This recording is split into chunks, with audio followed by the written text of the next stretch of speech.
राहु की महादशा 18 साल का एक कार्मिक साइकिल है। इसका प्रभाव 18 साल तक रहता है। इस 18 साल के प्रभाव में आपके जीवन में बहुत बड़ी बड़ी तब्दीलियां आती हैं, ड्रास्टिक चेंजेस। क्या आपको पता है कि राहु की दशा को शांत करने के लिए 18,000 बार ही मंत्र क्यों पढ़ना पड़ता है? सागर मंथन से तो बहुत कुछ निकलता है, मगर कहानियों में शिव जी की भी कहानी निकलती है, नीलकंठ की। कैसे उन्होंने विष पिया था, कैसे देव और असुर अलग अलग तरफ हुए थे, कैसे विष्णु जी मोहिनी रूप लिए थे। 18 मई 2025 कुछ ऐसा होने वाला है जिसके कारण आपकी दुनिया, आपका जीवन, आपका भविष्य बदल सकता है। ऑकल्ट साइंसेस में बहुत सारे लेवल्स होते हैं, जैसे क्लासेस होते हैं। तो जरूरी तो नहीं है कि हम सब लोग एक ही बार एग्जाम दे के पास हो जाए। कोई एक बार में होता है, कोई 5 बार में होता है। कुछ ऐसे भी होते हैं जो एक साल में 2-2, 3-3 परीक्षा देते हैं, सब पास कर जाते हैं। 18 मई 2025 से राहु का प्रभाव हर चीज पे बदलने वाला है, किसी पे पॉजिटिव, किसी पे नेगेटिव। ये माना गया है कि जो सरसों का तेल है वो पूरी नेगेटिव एनर्जी को अपने अंदर सोखने की क्षमता रखता है और आप पे नजर नहीं लगती है, तो बुरी नजर से बचाता है, और भी बहुत कुछ। राहु और केतु, ये तो हमने सब ने सुना हुआ है। राहु का प्रकोप, राहु की महादशा, केतु का असर। लेकिन क्या आपको मालूम है कि राहु का गोत्र क्या है? या जब राहु और केतु दो नहीं थे, एक थे, मतलब सर और धड़ में अलग नहीं हुए थे, तो उनका एक नाम क्या था? मतलब राहु और केतु का नाम राहु और केतु होने के पहले क्या था? क्या आपको पता है कि राहु की दशा को शांत करने के लिए 18,000 बार ही मंत्र क्यों पढ़ना पड़ता है? मेरा नाम है उर्मिला पुत्र अक्षत गुप्ता। कुछ नई चीजें सीखा हूँ और वो लेके आया हूँ आपके साथ साझा करने, राहु और केतु के बारे में। क्योंकि 18 मई, आने वाले 18 मई 2025 को राहु और केतु की वजह से बहुत सारी चीजें आपके, मेरे, देश के, विश्व के पटल पे बदलने वाला है। सब पे असर पड़ने वाला है। क्या असर पड़ेगा? अच्छा पड़ेगा या बुरा पड़ेगा? राहु और केतु बने कैसे? क्या इन सब का प्रभाव सिर्फ नेगेटिव है या उनके आने से कुछ लोगों का भला भी होता है? ये सारी बातें हम आने वाले 10-15 मिनट में आपके साथ करने वाले हैं। कुछ चीजें शायद आपको पता होंगी, जैसे कुछ चीजें मुझे पता थी, पर कुछ चीजें आपको नहीं भी पता होंगी, जैसे कुछ चीजें मुझे नहीं पता थी।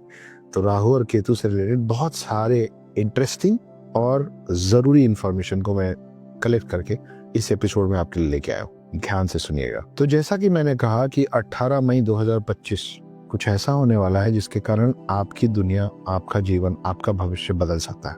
क्या है राहु? राहु ना दिखता है, ना पकड़ में आता है, पर जब चलता है ना तो सब कुछ हिला देता है, विश्व भी और आपका भविष्य भी। लेकिन राहु और केतु को समझने के पहले, उनका प्रभाव समझने के पहले, एक प्यारी सी छोटी सी कहानी राहु और केतु के बनने की, जो मैं आपको हर बार सुनाता हूँ। एक कहानी हमारी पौराणिक गाथाओं से उठा के। कैसे बने थे राहु और केतु, सुनिए। आपको पता है हमारी अनगिनत कहानियां एक पॉइंट से शुरू होती हैं। बहुत सारी कहानियां एक ही जगह से निकलती हैं। वो जगह है सागर मंथन। राहु और केतु की कहानी भी वहीं से निकलती है। और क्या निकलता है? सागर मंथन से तो बहुत कुछ निकलता है, मगर कहानियों में शिव जी की भी कहानी निकलती है, नीलकंठ की। कैसे उन्होंने विष पिया था, कैसे देव और असुर अलग अलग तरफ हुए थे, कैसे विष्णु जी मोहिनी रूप लिए थे, कैसे धन्वंतरी हाथ में अमृत कलश लेके आए थे, कैसे कामधेनु गाय निकली थी, और भी बहुत कुछ। पर आज हम लोग बात करने वाले हैं राहु और केतु के बनने की। तो राहु और केतु, जब राहु और केतु नहीं बने थे तो वो एक असुर था और उसका नाम था स्वर भानु। तो हुआ सागर मंथन शुरू। एक तरफ खड़े हुए सारे देव और दूसरी तरफ खड़े हुए सारे दैत्य और असुर। मंथन शुरू हुआ, एक एक करके चीजें निकलनी शुरू हुई, जो मैं आपको पहले भी बता चुका हूँ। कुछ चीजें निकलने के बाद धन्वंतरी अमृत कलश लेके निकले और वहां से युद्ध शुरू हुआ कि अमृत कलश को कौन रखेगा, अमृत का पान कौन करेगा। अमृत का पान करना मतलब अमर हो जाना। अगर असुर अमर हो जाते तो बहुत गड़बड़ हो जाती। इसलिए ये डिसाइड हुआ कि एक तरफ सारे असुर बैठेंगे, एक तरफ सारे देव बैठेंगे, और विष्णु जी ने एक अप्सरा का रूप लिया। अप्सरा का रूप लेके विष्णु जी ने दोनों तरफ के लोगों को धीरे धीरे करके अमृत पिलाना चालू किया। लेकिन वहां पे एक ट्रिक था। ट्रिक ये था कि डांस करते करते मोहिनी रूप में विष्णु जी जब देवों की तरफ आते थे तो असली अमृत कलश लेके आते थे और अमृत पिलाते थे। लेकिन जब असुरों की तरफ जाते थे तो उनको मदिरा पिलाते थे, कुछ भी और पिलाते थे, लेकिन अमृत का पान उनको नहीं करने दिया जाता। लेकिन इन सब में स्वर भानु एक ऐसा असुर था जिसने थोड़ा सा दिमाग लगाया। उसने ये होते हुए देख लिया कि मोहिनी रूप में विष्णु जी क्या गेम कर रहे हैं, और वो चुपचाप लोगों की नजर से बचता हुआ, देवों और असुरों की नजर से बचता हुआ जाके देवों की तरफ बैठ गया। और जब उसकी बारी आई और विष्णु जी ने उसको भी पान कराया, ठीक उसी समय चंद्रमा और सूर्य ने ये पहचान लिया कि ये स्वर भानु है, ना कि कोई देव। और जोर से अचानक से विष्णु जी को बताया गया कि आप एक असुर को अमृत पान करा रहे हैं। इस बात से विचलित होके, गुस्सा होके मोहिनी रूप से वापस विष्णु जी आए अपने रूप में, और स्वर भानु अमृत का पान कर चुका था और इनके प्रकोप से बचने के लिए भागने लग गया। उस समय विष्णु जी ने अपने सुदर्शन चक्र से उसको 2 भागों में काटा, ये सोच के कि शायद उसका असर कम हो जाएगा या वो मर जाएगा, लेकिन वो अमृत पान कर चुका था, अब वो मर नहीं सकता था। जो 2 पार्ट्स में स्वर भानु डिवाइड हुआ, सर और धड़। सर का जो नाम है वो है राहु, और स्वर भानु के बाकी शरीर का जो नाम है वो है केतु। उसके बाद क्योंकि उसको काट दिया गया था, लेकिन उसके बावजूद भी अब राहु और केतु दोनों थे, वो खत्म नहीं हो सकते थे, वो मर नहीं सकते थे। तो विष्णु जी ने उन्हें ग्रहों के बीच में, ग्रहों की श्रेणी में जगह दे दी, मगर छाया ग्रह की श्रेणी में, ना कि असली प्लैनेट, एक शैडो प्लैनेट। और तब से लेके अभी तक, क्योंकि वो हैं असुर, लेकिन अमृत पान करने के बाद उनमें देवों के भी गुण हैं, ताकत है, वो मर नहीं सकते, वो रहेंगे तो उनका असर भी होगा, कुछ ना कुछ तो होता रहेगा। अब वो कुछ ना कुछ क्या है, आपके जीवन में कैसे असर करता है, कब करता है, और 18 मई 2025 से विश्व और भविष्य आपके और दुनिया के और भारत के और आपके आसपास वालों के सभी के में क्या बदलाव आने वाला है, थोड़ी सी उस पर चर्चा करेंगे।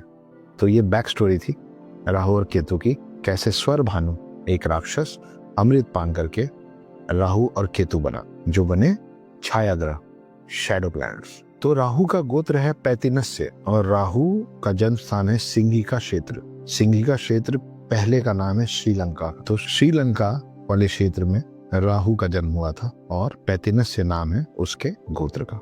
राहु का संबंध है माया से, मैजिक, ऑकल्ट साइंसेस, ऑब्सेशन से, जिद से, इल्यूजन से।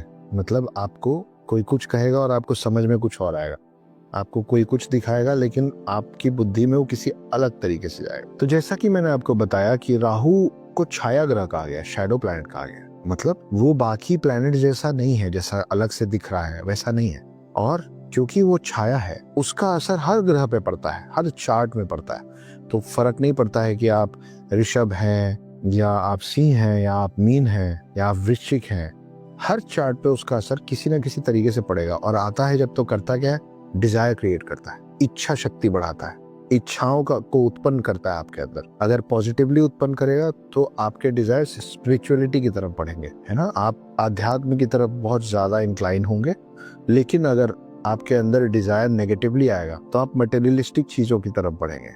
जब आप मटेरियलिस्टिक चीजों की तरफ बढ़ते हैं तो आप सांसारिक मोह माया के पास जाते हैं और मोक्ष से दूर जाते हैं। जब आप स्पिरिचुअलिटी की ओर बढ़ते हैं तो आपका झुकाव, आपका रुझान सांसारिक मोह माया, मटेरियल्स पे घटता है, आत्मा पे, अच्छे मायने में अपने लोगों पे, अपनी शक्तियों पे, अपने ध्यान पे, अपने अध्यात्म पे बढ़ता है। तो राहु अलग अलग समय में अलग अलग चार्ट्स पे अलग अलग तरीके से प्रभाव डालता है। यार उर्मिला पुत्र अक्षत गुप्ता, तुम तब से बोल रहे हो राहु के फायदे भी होते हैं, नुकसान भी होते हैं, फायदे भी होते हैं, नुकसान भी होते हैं। अलग अलग बता दो ना कि फायदे होते हैं तो किस तरीके के फायदे होते हैं, नुकसान होते हैं तो किस तरीके के नुकसान होते हैं। मैं अब आपको अलग अलग बताने वाला हूँ कि राहु जब पॉजिटिवली आपके ऊपर असर करता है तो आपको क्या क्या फायदे होते हैं। जैसे आपका फॉरेन कनेक्शन बनता है, आपका विदेश जाने का मौका लगता है, चाहे वहाँ सेटल होने के लिए, चाहे वहाँ काम करने के लिए, चाहे वहाँ से बहुत सारा पैसा कमा के लाने के लिए।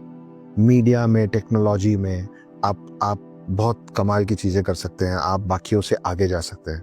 ऑकल्ट साइंसेज में आपको बहुत प्रगति मिल सकती है अगर आप उन चीज़ों में हैं, मैजिकल चीज़ों में हैं, या आप जादू टोने में हैं, या आप स्पिरिचुअल में भी हैं, किसी भी तरीके के आध्यात्म से जुड़े हैं या किसी किताब से जुड़े हुए हैं, तो राहु उसका असर आपके ऊपर बढ़ाएगा। आपकी समझ, और ऑकल्ट साइंसेज में बहुत सारे लेवल्स होते हैं, जैसे क्लासेस होते हैं। तो जरूरी तो नहीं है कि हम सब लोग एक ही बार एग्जाम दे के पास हो जाए। कोई एक बार में होता है, कोई 5 बार में होता है। कुछ ऐसे भी होते हैं जो एक साल में 2-2, 3-3 परीक्षा देते हैं, सब पास कर जाते हैं। ये वो समय रहता है ऑकल्ट साइंसेस के हिसाब से, प्रगति के हिसाब से, जहाँ पे आप बहुत तेजी से इन चीजों को सीखते हैं, इन चीजों को धारण करते हैं, ग्रहण करते हैं, और उसका असर और प्रभाव अपने ऊपर बढ़ा सकते हैं। सामाजिक रुतबा आपका बहुत बढ़ जाता है। सडनली लोग आपको जानने पहचानने लग जाते हैं, आपका मान सम्मान बढ़ता है।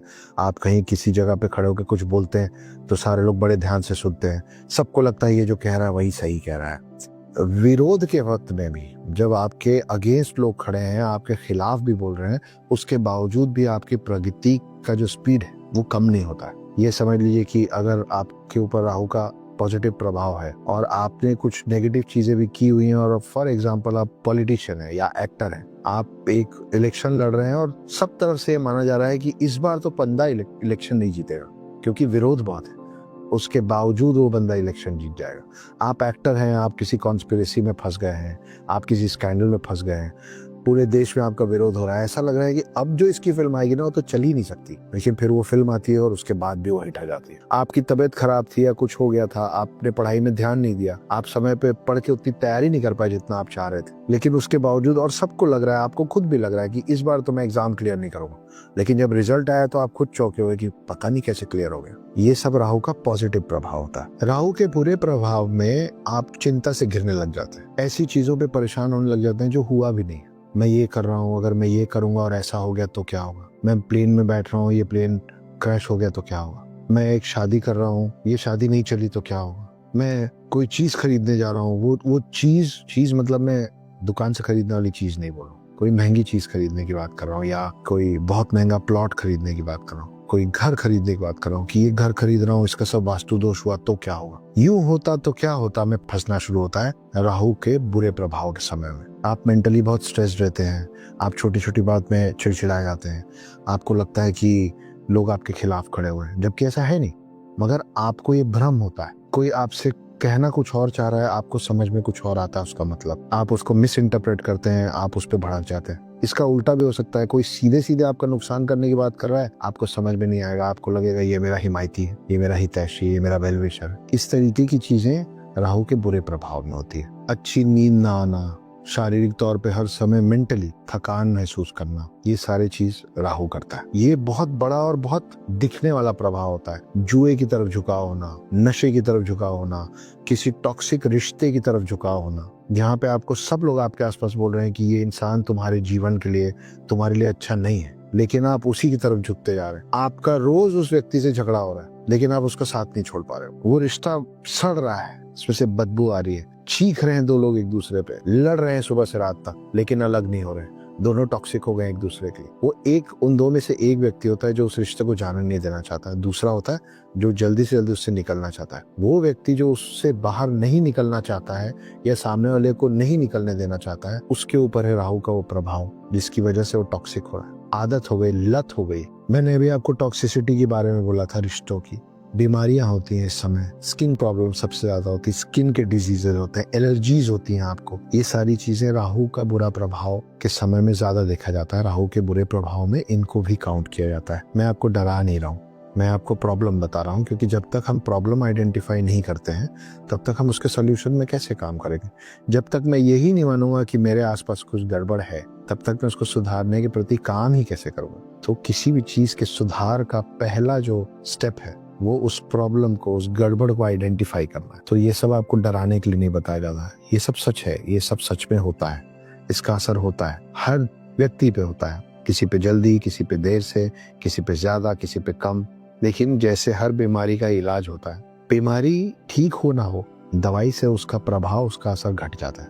मैं आपको ये सब इसलिए बता रहा हूँ क्योंकि राहु का अगर बुरा प्रभाव है, और मैंने आपको बताया कि अच्छे प्रभाव का भी नुकसान हो सकता है, उसके लिए जो रेमेडीज करनी है, उसको वश में रखने के लिए, उसको कंट्रोल में रखने के लिए, वो परेशानी आपके पूरे जीवन में, आपके पूरे परिवार में, आपके पूरे समाज में, आपके फ्यूचर में ना फैल जाए, उसके लिए जानना जरूरी है कि राहु में प्रॉब्लम क्या है। जब प्रॉब्लम समझ में आएगी तो फिर हम काम करेंगे सोल्यूशन पे। बहुत जल्दी मैं आपको ले आने वाला हूँ कि राहु के बुरे प्रभाव का सोल्यूशन क्या है। हम सब ने एक दो शब्द सुना हुआ है, राहु दोष, मंगल दोष भी सुना है, पर राहु दोष, राहु की महादशा क्या होती है। राहु की महादशा, राहु की महादशा 18 साल का एक कार्मिक साइकिल है। इसका प्रभाव 18 साल तक रहता है। इस 18 साल के प्रभाव में आपके जीवन में बहुत बड़ी बड़ी तब्दीलियां आती है, ड्रास्टिक चेंजेस। आपने सुना होगा अपने आसपास बड़ों को बात करते या दोस्तों को बात करते, बताओ यार कहाँ से कहाँ पहुंच गया, हमने तो कभी सोचा ही नहीं था कि ये यहाँ से यहाँ पहुंच जाएगा, क्या ग्रोथ है, अनबिलीवेबल है। ये सब राहु के उस 18 साल के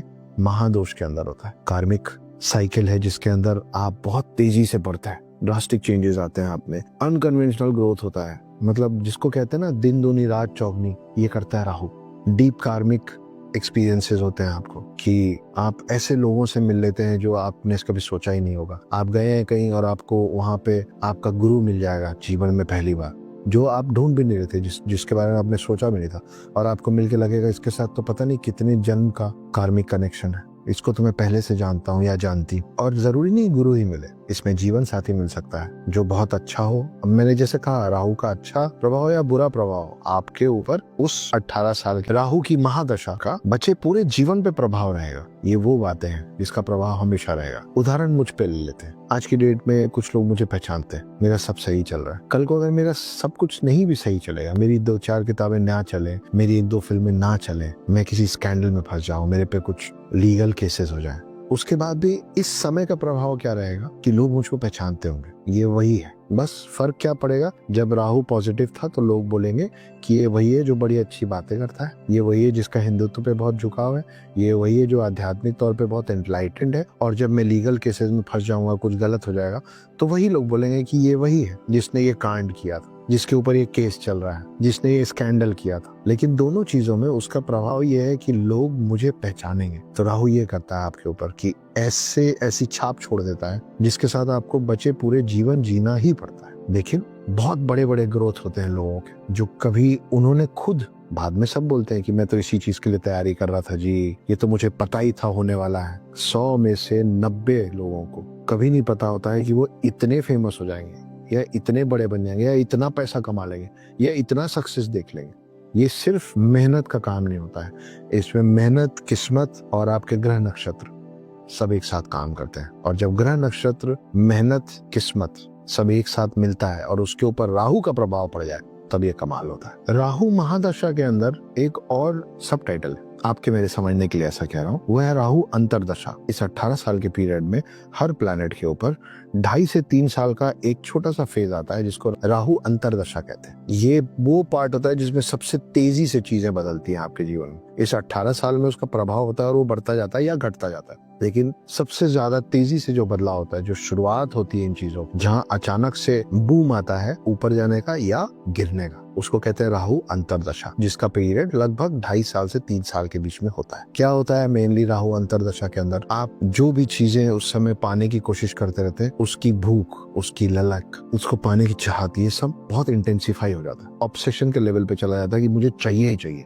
तो आप अगर आम तौर पे 8 घंटे 9 घंटे काम कर रहे थे हर दिन, ये सोच के कि 3 साल के अंदर मुझे फलानी कार चाहिए, या फलानी जगह चाहिए, या फलाने के साथ जीवन चाहिए, आप अचानक से उस 8 घंटे की जगह 12-12, 15-15 घंटे काम करने चाहते हैं और करने भी लगते हैं। ये राहु अंतरदशा की वजह से होता है, क्योंकि आपका ऑब्सेशन लेवल इतना इंटेंसिफाई हो गया, इतना बढ़ गया है, आपको सब्र नहीं बच रहा है, आपको वो चीज चाहिए, मतलब चाहिए और तुरंत चाहिए। तो तुरंत के लिए आपने जो अभी से कुछ समय पहले सोचा होगा कि ये मैं 5 साल में पालूंगा, अब वो आपको 1 साल के अंदर चाहिए। तो आप अपनी मेहनत भी 5 साल की जगह जब 1 साल में चाहिए तो 5 गुना बढ़ा देते हैं। इस समय में इंसान को थकान नहीं होती है, बहुत मेहनत करता है। ये सारे प्रभाव जो है ये राहु अंतरदशा के अंदर होता है। जब आप राहु के प्रभाव में है ना, ये तो आपको कोई भी एस्ट्रोलॉजर बता देगा कि आप राहु के प्रभाव में हैं कि नहीं है। जैसा मैंने बताया, मैं रिपीट कर रहा हूँ कि 18 मई 2025 से राहु का प्रभाव हर चीज पे बदलने वाला है, किसी पे पॉजिटिव, किसी पे नेगेटिव। लेकिन अगर आप राहु के प्रभाव में हैं तो कुछ चीजें डेफिनेटली आपके साथ होंगी।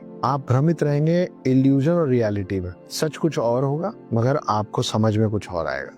आपको ऐसी चीजों के प्रति आपकी चाहत बढ़ेगी जो बाद में आपको नुकसान देगी, या आपको रिग्रेट होगा, आपको दुख होगा। जब प्रभाव खत्म हुआ तो आपको लगेगा कि यार ये नहीं बोलना चाहिए था, ये नहीं करना चाहिए था।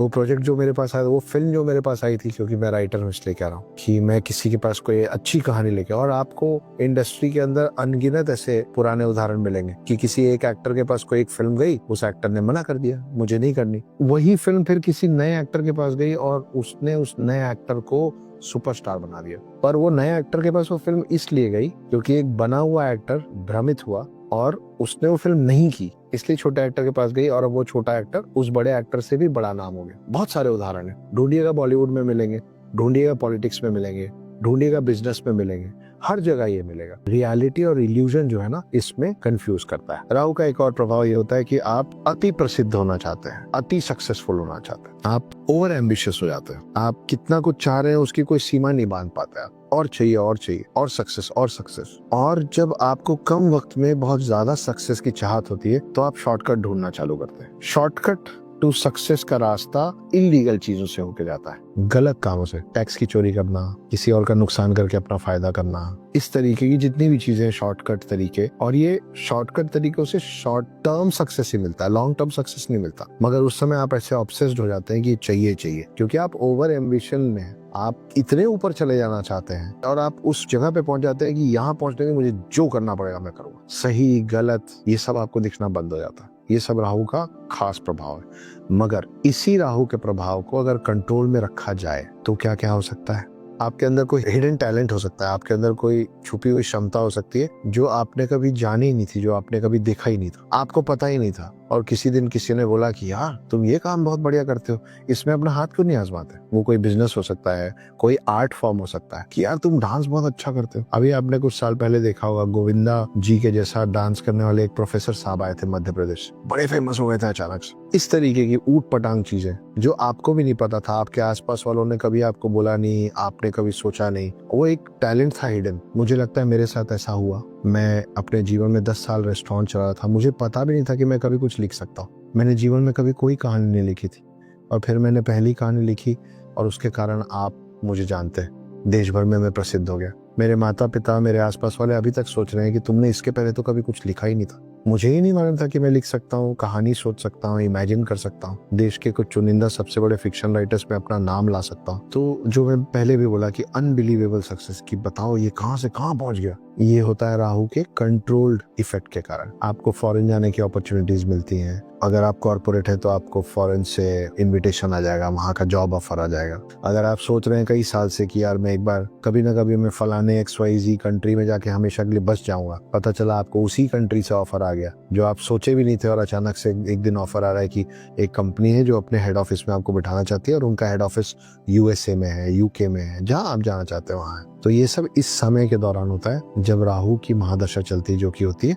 18 साल। और इस बार 18 मई, ये इत्तेफाक है, ये कोइंसिडेंस है कि मैं एक तरफ बोल रहा हूँ 18 मई, दूसरी तरफ महादशा जो होती है वो होती है 18 साल। और उन सब चीजों को उतारने के लिए जितनी बार मंत्र पढ़ना होता है वो है 18,000। अब ये जाप 18,000 बार क्यों होता है? इसीलिए होता है क्योंकि इसका असर 18 साल तक रहता है। तो 1,000 जाप हर साल के हिसाब से किया जाता है। 18,000 जाप कर दिया जाता है, उसको डिवाइड कर दिया जाता है हर साल में 1,000। इन सब का टोटल 9 है, और 9 कितना मैजिकल नंबर है वो मैंने आपको पहले भी बताया हुआ है, सोचिएगा। यार अक्षत गुप्ता तुम फिर परेशानी बताने लग गए, सोल्यूशन तो दो, समाधान तो बताओ। बता रहा हूँ, इन सब चीजों को कंट्रोल करने के लिए, इन सब का इफेक्ट को घटाने के लिए, खत्म नहीं होगा, घटेगा, घटाने के लिए, चीजों को कंट्रोल में, राहु का असर आपके ऊपर, आपके राशि के ऊपर कंट्रोल करने के लिए आप जाइए पीठानी मंदिर। कहाँ है पीठानी मंदिर? पौड़ी गढ़वाल के नाम से एक बहुत ही खूबसूरत जगह है उत्तराखंड में। पहाड़ों के बीच में, नदी से लगा हुआ, बहुत ही शांत जगह पे,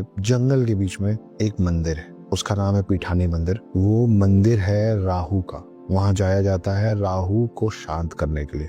वहां पूजा होती है राहु को वश में करने के लिए, शांत करने के लिए। उसका असर, उसका प्रभाव आपके ऊपर से, राशि पे से तो नहीं हट सकता, आप पर घटाने की, ताकि आपको उसका फायदा उतना हो जितना आप सोख पाए, और नुकसान हो तो उतना हो जितना आप बर्दाश्त कर पाए। ये सब के लिए जाया जाता है पीठानी मंदिर। कहाँ है? पौड़ी गढ़वाल, उत्तराखंड। तो आपको जिसकी पूजा करनी है आप उसी की जगह जाएंगे। हम सूरज की पूजा सूरज को देख के करते हैं, हम चांद की पूजा चांद को देख के करते हैं। सूरज की पूजा धूप में की जाती है, धूप में खड़े होके की जाती है। चांद की पूजा चांदनी में की जाती है। नदियों की पूजा पानी में उतर के की जाती है। अग्नि की पूजा आग के पास की जाती है, तब उसका प्रभाव, उसका असर होता है। राहु का पूरा इम्पैक्ट, राहु की पूरी एनर्जी जिस जगह पे गिरती है वो ये मंदिर है, ऐसा माना गया है। ये माना गया है कि ये वही जगह है जहाँ पे राहु और केतु को अलग किया गया था सुदर्शन चक्र से। तो राहु का सर यहाँ आके गिरा था। सोचिए, अगर ये सच है तो पीठानी मंदिर की शक्तियां क्या होंगी। ये माना गया है कि ये मंदिर भी आदि गुरु शंकराचार्य का ही बनाया हुआ है। उन्होंने ही ढूंढा था, उन्हीं को ये ज्ञान आया था कि यहाँ पे मंदिर बनना चाहिए, ये राहु का स्थान होना चाहिए,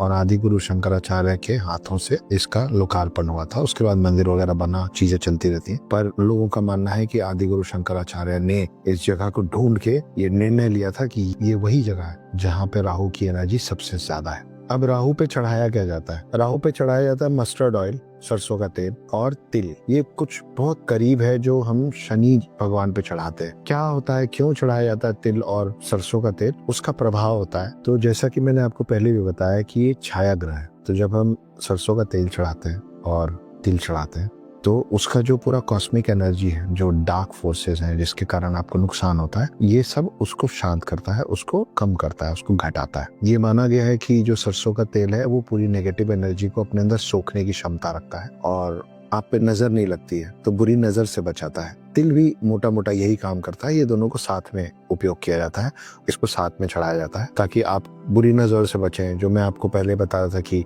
कोई छुपा हुआ शत्रु, कोई पुराना हिडन एनिमी सामने आ गया है, इस तरीके की चीजें बुरी नजर के अंदर आती है कि किसी ने आप पे बुरी नजर डाली हुई कि इसका नुकसान करूंगा। वो जो नुकसान करना चाह रहा है वो नहीं कर पाएगा, या जिस लेवल पे नुकसान करना चाह रहा है उसका लेवल कम हो जाएगा, ये सब चढ़ावा करने से। आपके अंदर जो टॉक्सिसिटी है किसी भी चीज को लेके, जो गुस्सा है, जो नाराजगी है, जो चिड़चिड़ाहट है, जो कंफ्यूजन है, जो मैंने माया और भ्रम की बात की थी, ये माया भ्रम इन सबको घटाने का काम ये सारे चढ़ावे करते हैं, पर मंत्रों के साथ। खासतौर पे पशुओं को खाना खिलाना भी माना जाता है बहुत पुण्य का काम है राहु के लिए। खास करके काले रंग की गाय और काले कुत्ते, इनको भोजन प्रदान करना, इनको फीड करना राहु को खुश करता है, राहु को शांत करता है। कोशिश करें कि ये जो खाना आप काली गाय को या काले कुत्ते को खिला रहे हैं, किसी दिन छूट भी जाए तो चलेगा, मगर कोशिश कीजिएगा कि शनिवार को ना छूटे।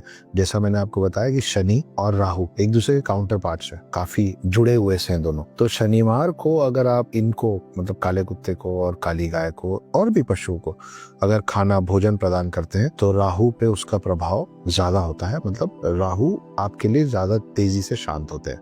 हर राशि और हर ग्रह का एक रंग होता है। राहु का जो रंग है वो गाढ़ा नीला है, गहरा नीला है। तो ये जो मैंने आपको बताया कि सरसों का तेल चढ़ता है, तिल चढ़ता है, उसके साथ राहु को नीले रंग का कपड़ा भी चढ़ता है। तो ये सारी चीजें, जो नीले रंग का कपड़ा है, जो तिल है,